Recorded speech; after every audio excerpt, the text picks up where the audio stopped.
catalytic reaction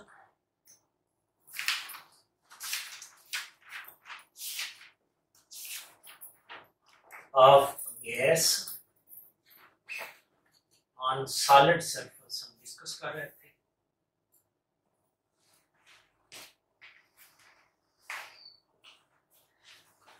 इसके लिए मैंने इमेजिन किया था कि हमारे पास ये रिएक्टर है या कंटेनर है जिसके अंदर रिएक्शन हो रहा है।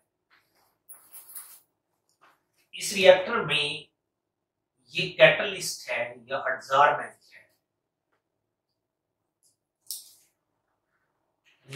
ये जो है ये सॉलिड एडसॉर्बेंट है और वही दरअसल कैटलिस्ट है और ये सॉलिड कैटलिस्ट है। इसके अंदर जो रिएक्टेंट है वो गैस है और वो एडसॉर्बेट है। ये गैस फेज में है और यही रिएक्टेंट है।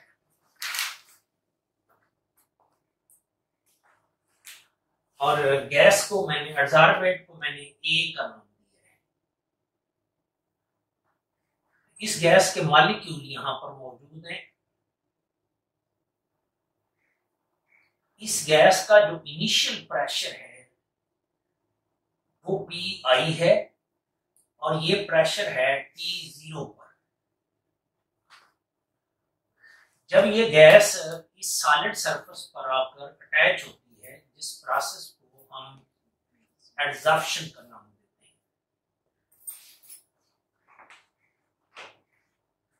जैसे जैसे गैस के मॉलिक्यूल इधर एडसॉर्ब होंगे और अल्टीमेटली प्रोडक्ट में कन्वर्ट होंगे तो ये वाला प्रेशर चेंज होगा। हम सपोज करते हैं कि ये जो प्रेशर है ये PA हो जाता है at T is equal to P पर। यानी जब टाइम चेंज होगा तो ये वाला प्रेशर चेंज होगा। T0 पर PI था, टाइम T पर ये जो अवेलेबल प्रेशर है वो PA हो जाएगा। ये पॉसिबिलिटी है कि ये रिएक्टेंट की शक्ल में ही कैटलिस्ट की सरफेस को छोड़ दे, यानी प्रोडक्ट में कन्वर्ट ना हो, रिएक्टेंट की शक्ल में सरफेस से डीटैच हो जाए, तो फिर ये जो प्रोसेस है ये डिसॉर्प्शन कहलाता है। और दूसरी पॉसिबिलिटी ये है कि ये जो गैस ए है ये कैटलिस्ट की सरफेस पर ही प्रोडक्ट में कन्वर्ट हो और यानी ए से बी बन जाए और ये जो बी है ये इस सरफेस को छोड़ दे। यानी इसके अंदर जो हमने कहा था कि स्टेप्स इन्वॉल्व हैं कैटालिटिक प्रोसेस में या catalytic reaction of a gas on solid surface में, उसमें जो पहला स्टेप था वो डिफ्यूजन था। किस चीज का? डिफ्यूजन ऑफ रिएक्टेंट मॉलिक्यूल यानी A from bulk region to the surface region. आपको याद होगा कि इसको मैंने बल्क रीजन का नाम दिया था और ये जो कैटलिस्ट के साथ वाला रीजन है इसको हमने सरफेस रीजन का नाम दिया था। यानी जो फर्स्ट स्टेप है वो बल्क रीजन से रिएक्टेंट मॉलिक्यूल का सरफेस रीजन की तरफ डिफ्यूज करना है। यानी diffusion of reactant molecule A, diffusion of A molecules from bulk region to surface region। ये पहला स्टेप था। दूसरा स्टेप इसमें था कि जब ये मॉलिक्यूल बल्क रीजन से सरफेस रीजन पर आते हैं तो कैटलिस्ट की सरफेस पर आकर अटैच होते हैं, जिसको हमने एडसॉर्प्शन का नाम दिया था। और ये एडसॉर्प्शन ऑफ ए मॉलिक्यूल है on the surface of catalyst. Catalyst की सरफेस पर आकर अटैच होते हैं ए के मॉलिक्यूल। तीसरा स्टेप था कि कैटलिस्ट इस मॉलिक्यूल को प्रोडक्ट में कन्वर्ट करता है अपनी सरफेस के ऊपर ही, यानी प्रोडक्ट फॉर्मेशन होती है। प्रोडक्ट फॉर्मेशन होती है। उसके बाद वो जो प्रोडक्ट है उसकी डिसॉर्प्शन होती है, यानी वो ए जो कि बी में कन्वर्ट हुआ है वो कैटलिस्ट की सरफेस को छोड़ देगा। अगर वो कैटलिस्ट की सरफेस को छोड़ेगा तो फिर वो डिफ्यूज करेगा, डिफिनियन ऑफ प्रोडक्ट मॉलिक्यूल होगा कहां से कहां, from surface to bulk region. क्यों? कंसंट्रेशन ग्रेडियंट की वजह से, क्योंकि प्रोडक्ट की कंसंट्रेशन इस रीजन में ज्यादा होगी, इधर कम होगी, तो वो product molecule from surface region to bulk region diffuse करेंगे। तो ये वो स्टेप्स थे जो catalytic reaction of a gas on solid surface में इन्वॉल्व है। फिर हमने कहा था कि इसकी पॉसिबल स्कीम क्या होगी। स्कीम से मुराद अगर जनरल रिएक्शन अगर हम इसके लिखें तो कैसे बनेगी। स्कीम ये बनेगी कि ए जो कि गैस फेज में थी, उसके मॉलिक्यूल डिफ्यूज करके कैटलिस्ट की सरफेस पर आए और सरफेस पर आकर एब्जॉर्ब हो गए, यानी मैंने एब्जॉर्प्शन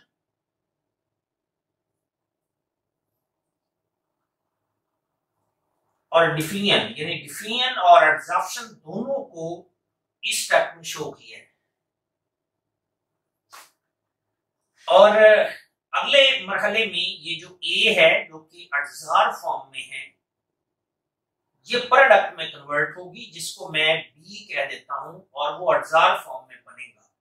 इसके लिए रेट कांस्टेंट के आर है।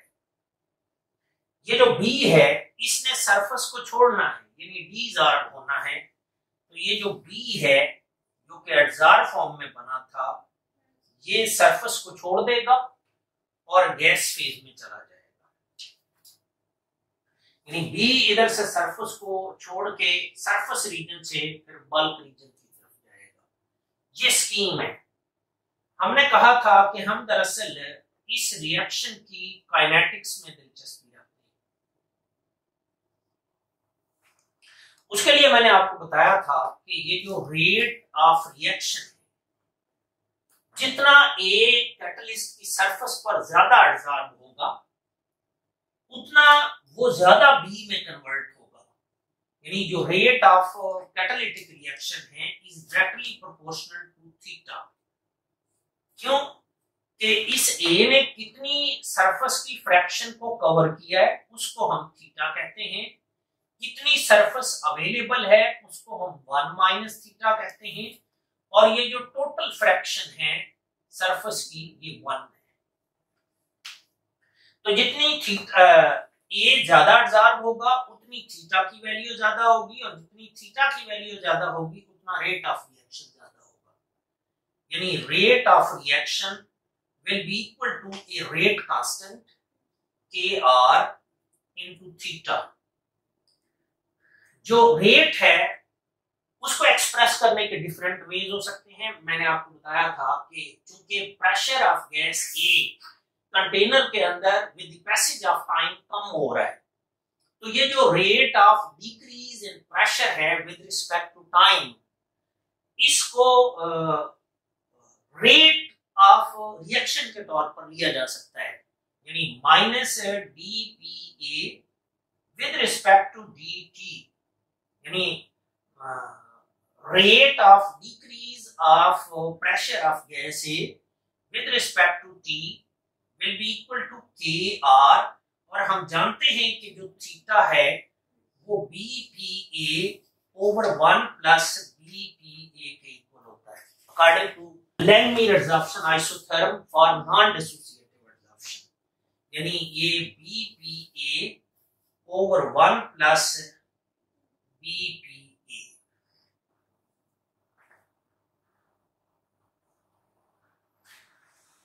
तो ये रेट लॉ एक्सप्रेशन है for catalytic reaction of a gas on solid surface, जिसमें ये रेट ऑफ कैटालिटिक रिएक्शन है in term of rate of consumption of A with respect to T, जबकि ये Kr heterogeneous rate constant है, B adsorption coefficient है और Pa pressure of a gas in bulk region है at any time T।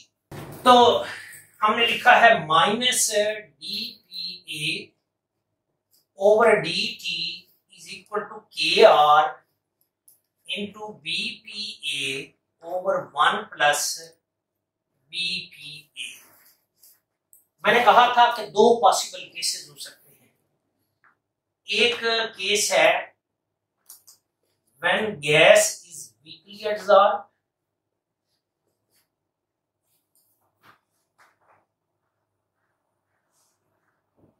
on the surface of catalyst। दूसरा case है when gas is strongly adsorbed।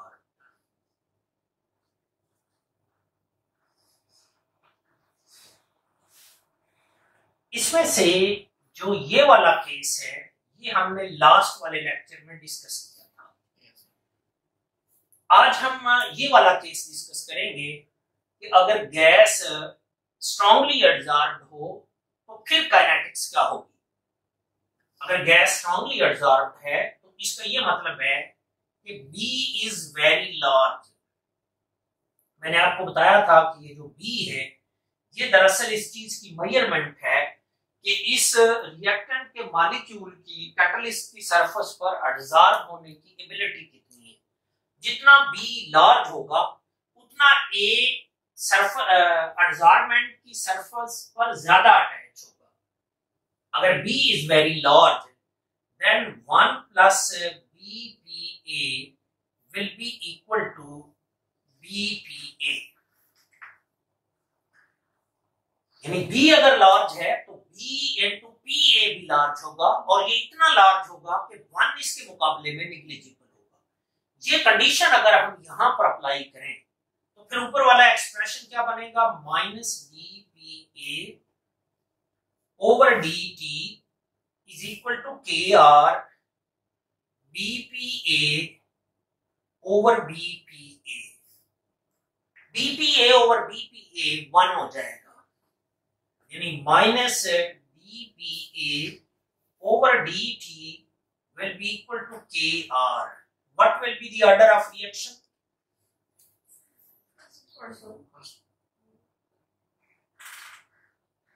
What will be the order of reaction? Zero order sir, pending। जो ये वाला case था उसमें order of reaction 1 था। जब गैस वीकली एडसॉर्ब्ड हो तो ऑर्डर ऑफ रिएक्शन 1 था, जबकि यहां पर सिर्फ रेट कांस्टेंट है और इधर PA रेज टू पावर 0 है, इसलिए ऑर्डर ऑफ रिएक्शन 0 है। गैस वीकली एडसॉर्ब हो ऑर्डर ऑफ रिएक्शन 1 है, गैस स्ट्रांगली एडसॉर्ब्ड हो तो ऑर्डर ऑफ रिएक्शन 0 है। और ये जो मैथमेटिकल एक्सप्रेशन है इसमें दो चीजें वेरिएबल है। कौन कौन सी? एक प्रेशर वेरिएबल है, प्रेशर ऑफ गैस A, और टाइम वेरिएबल है, और ये variable separable first order differential equation है। डिफरेंशियल इक्वेशन का ऑर्डर 1 है, डिफरेंशियल इक्वेशन का ऑर्डर 1 है, रिएक्शन का ऑर्डर 0 है। डिफरेंशियल इक्वेशन का ऑर्डर किस चीज पे से डिसाइड करते हैं कि क्योंकि ये PA का फर्स्ट डेरिवेटिव है विद रिस्पेक्ट टू T, इसलिए डिफरेंशियल इक्वेशन का ऑर्डर 1 है। अगर ये सेकंड डेरिवेटिव होता of PA with respect to T तो फिर ये सेकंड ऑर्डर डिफरेंशियल इक्वेशन होती, जबकि रिएक्शन का ऑर्डर जो है वो 0 है, डिफरेंशियल इक्वेशन का ऑर्डर 1 है।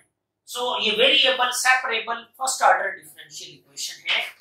ऐसी डिफरेंशियल इक्वेशंस को सॉल्व करने का तरीका ये होता है कि वेरिएबल को सेपरेट किया जाता है और फिर इंटीग्रेशन की जाती है। तो मैं वेरिएबल सेपरेट करने लगा हूं। मेरे पास वेरिएबल हैं तो ये डी पी ए कर लेते हैं। पी ए एक वेरिएबल है, K R into D T, T दूसरा वेरिएबल है। टी को मैंने एक साइड पर कर दिया है, पी ए को दूसरी साइड पर कर दिया है और इसको इंटीग्रेट करने लगा। अब इंटीग्रेशन का ये रूल आप जानते हैं कि इंटीग्रल ऑफ डी एक्स जो होता है वो x plus constant of integration होता है।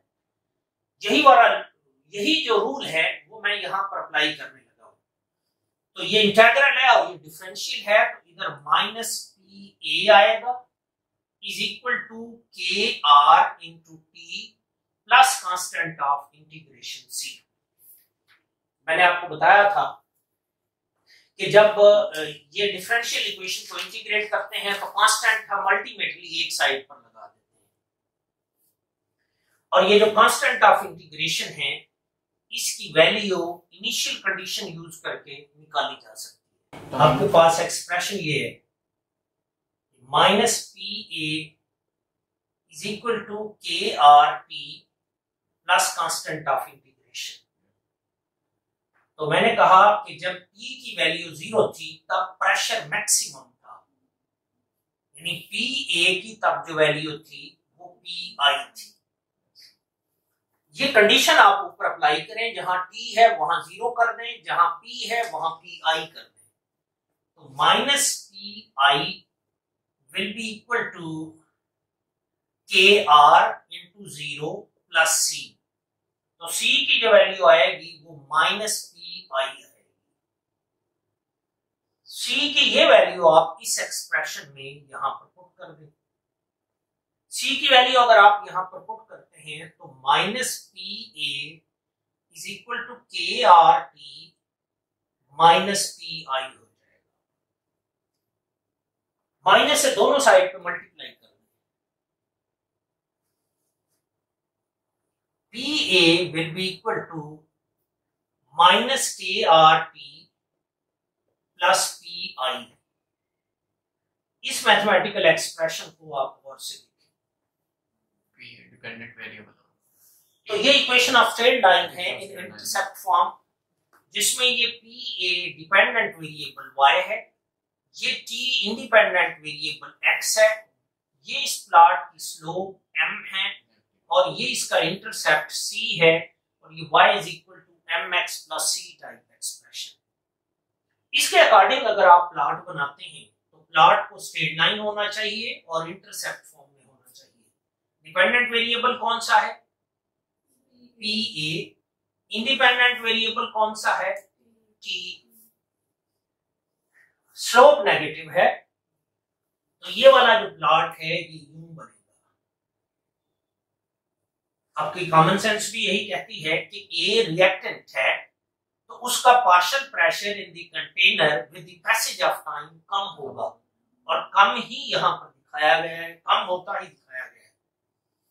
तो इस प्लॉट की जो स्लोप है वो इक्वल होगी माइनस KR के।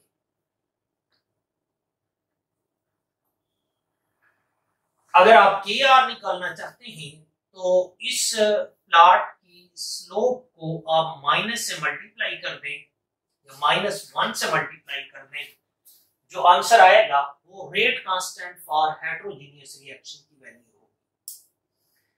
याद रहे कि इस मेथड से KR निकालने के लिए आपको सिर्फ डिफरेंट टाइम इंटरवल पर रिएक्टेंट A का जो प्रेशर है कंटेनर के अंदर वो चाहिए, तब आप ये प्लॉट बनाएंगे और उस प्लॉट की स्लोप से KR की वैल्यू निकाल लेंगे। इस प्लॉट के लिए आपको रिएक्टेंट के इनिशियल प्रेशर का नाउन होना जरूरी नहीं है। तब हम इस प्लॉट का एक एक्स्ट्रा एडवांटेज ये है कि अगर आप इस लाइन को इस तरफ को एक्सटेंड करें और जहां ये y एक्सिस को कट करती है वहां से लेकर यहां तक ये जो ओवरऑल वैल्यू है ये मेजर करें तो ये PI के इक्वल होगी। यानी आप न सिर्फ इस ग्राफ से KR निकाल सकते हैं बल्कि ये प्रिडिक्ट कर सकते हैं कि जब कैटालिटिक रिएक्शन स्टार्ट हुआ था तो T0 पर जो रिएक्टेंट गैस A का प्रेशर था वो मैक्सिमम था और वो पी आई था और उसकी वैल्यू इस इंटरसेप्ट से निकाली जा सकती है। मैं दरअसल इस मैथमेटिकल रिलेशन को रीअरेंज करना चाहता हूं in the form of equation of straight line passing through the origin.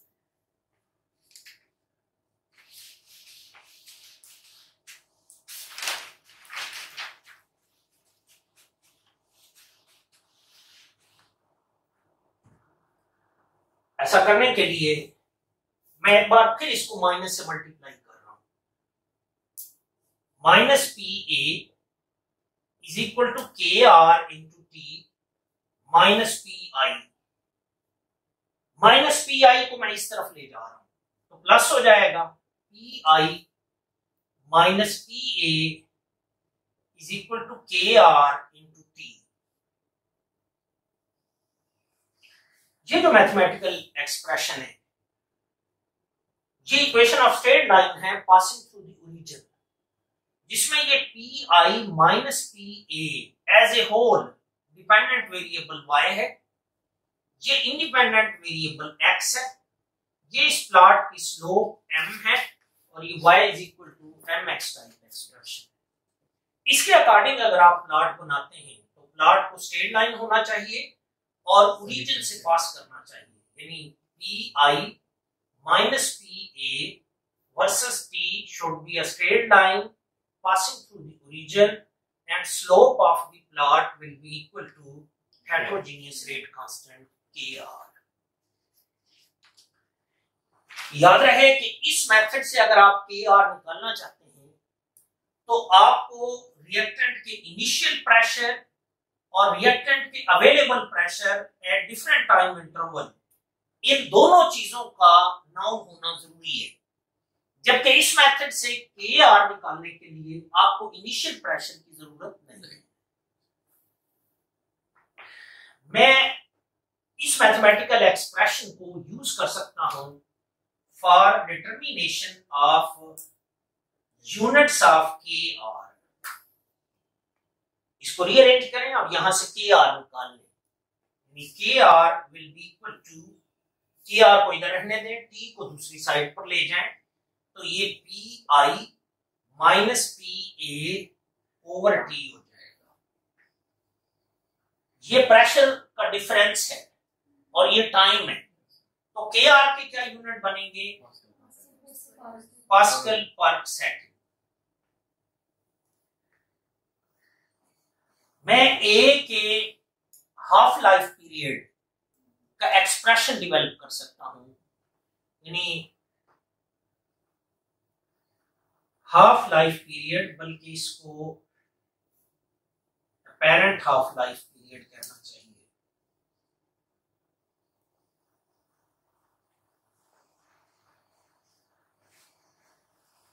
Half life period की डेफिनेशन क्या है? हम कहते हैं कि जब गैस का अवेलेबल प्रेशर गैस के इनिशियल प्रेशर का हाफ हो जाए, तब तक रिएक्शन जो टाइम लेगा, फिर टी जो है वो टी हाफ कहलाएगा। ये डेफिनेशन है। ये डेफिनेशन मैं यहां पर अप्लाई करने लगा हूं कि जहां पी ए है वहां पी आई हाफ कर दें और जहां टी है वहां टी हाफ कर दें। इसको हम लिखेंगे P I minus P I divided by 2 is equal to K R into T half. तो ये पी आई से पी आई हाफ निकाल लें, पी आई हाफ रहेगा is equal to K R into T half. That means T half is directly proportional to the initial pressure of gas A। जबकि जो last वाला case था जिसमें gas weekly absorb थी, उसमें half life period initial pressure of gas के independent था। यानी आपके पास जो एक्सप्रेशन है वो P I minus P A is equal to K R into T था। ये जो के आर है यानी टी के साथ जो भी टर्म मल्टीप्लाई हो रही है, ये हेट्रोजीनियस रेट कांस्टेंट है,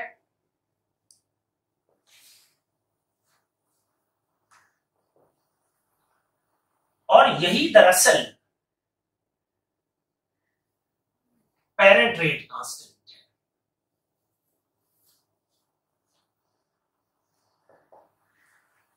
क्योंकि इसके साथ कोई चीज मल्टीप्लाई नहीं हो रही।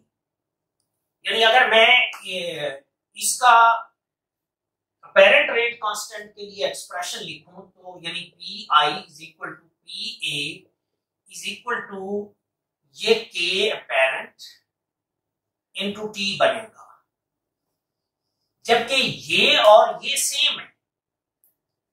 जो फर्स्ट वाला केस था उसमें के अपेरेंट के आर इनटू बी का प्रोडक्ट के इक्वल था, लेकिन इस केस में जो अपेरेंट रेट कांस्टेंट है वो हेट्रोजीनियस रेट कांस्टेंट के इक्वल है। यानी अगर मैं इस और इसके दरमियान रिलेशन लिखता हूं, यानी सिंपली इसको रीअरेंज कर लेता हूं, यानी ये जो के आर है ये इधर से अगर आप निकालें तो ये P I minus P A over T के इक्वल आता है। यहां से के अपेरेंट अगर आप निकालें तो ये भी P I minus P A over T के इक्वल आता है। तो इट मींस कि के अपेरेंट की जो वैल्यू है वो के आर के इक्वल है in case of strong adsorption of a gas on solid surface. यानी मेरे पास रिलेशन ये है, रिलेशन बिटवीन के आर एंड के अपेरेंट विल बी के अपेरेंट, जब के आप उसको कह ले is equal to K are. तो ये जो के अपेरेंट है इसको बुक के अंदर मैंने के से ही रिप्रेजेंट किया है, जबकि इसका मतलब अपेरेंट रेट कांस्टेंट है और ये हेट्रोजीनियस रेट कांस्टेंट है। इनफैक्ट इसके लिए टर्मिनोलॉजी ये एग्जिस्ट करती है कि ये अपेरेंट रेट कांस्टेंट है और ये ट्रू हेट्रोजीनियस रेट कांस्टेंट है।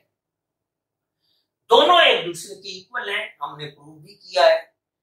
तो मैं दरअसल रिलेशन डेवलप करना चाहता हूं अपेरेंट एक्टिवेशन एनर्जी और ट्रू एक्टिवेशन एनर्जी के दरमियान, जो कि मैंने लास्ट टाइम उसके लिए भी डेवलप किया था। रिलेशन बिटवीन EA यानी apparent activation energy and true activation energy ER। तो मैंने K और KR के दरमियान जो रिलेशन लिखा है वो ये है, K is equal to KR। हम जानते हैं कि ये जो रेट कांस्टेंट है अकॉर्डिंग टू आर्हीनियस इक्वेशन ये A into e raised to power minus EA over RT होता है, और ये AR e raised to power minus ER over RT होता है।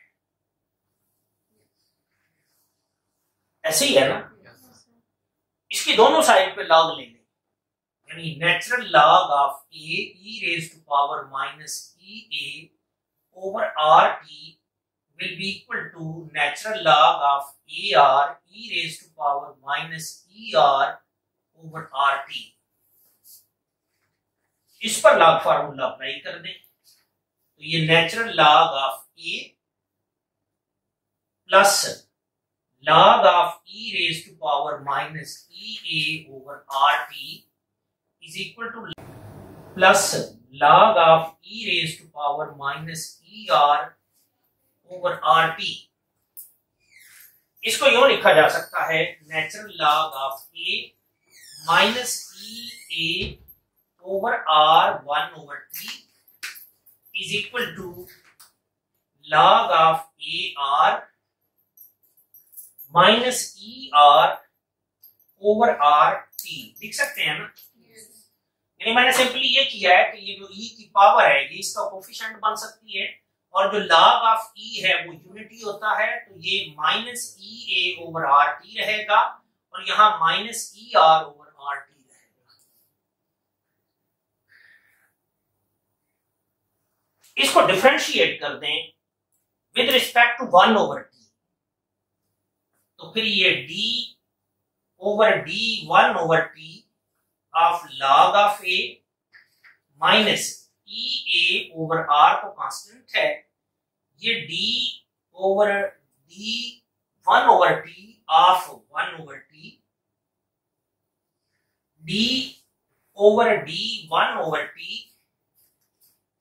into log of AR minus ER/r d/d1/t of 1/t।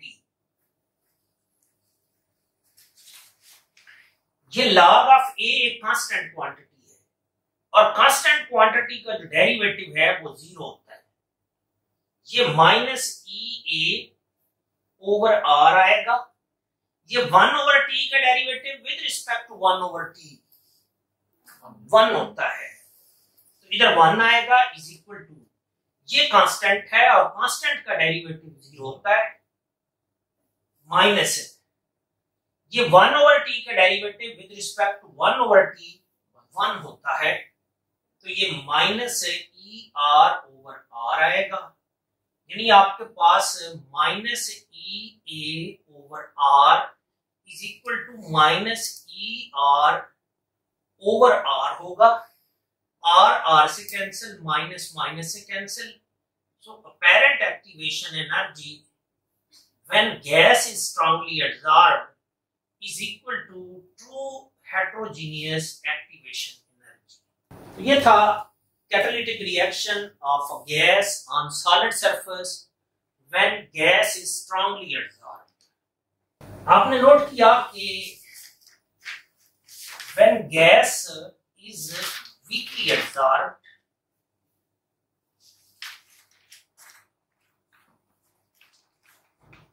तो फिर जो रेट लॉ एक्सप्रेशन था डिफरेंशियल फॉर्म में, वो minus dPA/dt is equal to KR into PA था, इधर B भी था, ऐसे ही था ना।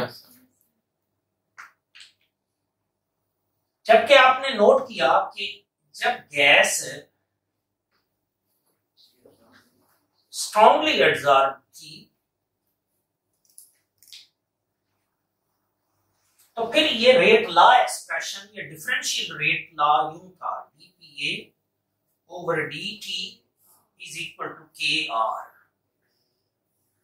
ये दरअसल ऐसे था कि KR PA raise to power 0, इधर PA रेज टू पावर 1 था, यानी इधर ऑर्डर ऑफ रिएक्शन क्या था 1, इधर ऑर्डर ऑफ रिएक्शन क्या था 0। अगर सिनेरियो ये हो कि गैस वीकली एडसॉर्ब्ड गैस और स्ट्रांगली एडसॉर्ब्ड गैस के इन बिटवीन एग्जिस्ट करती हो, यानी व्हेन गैस इज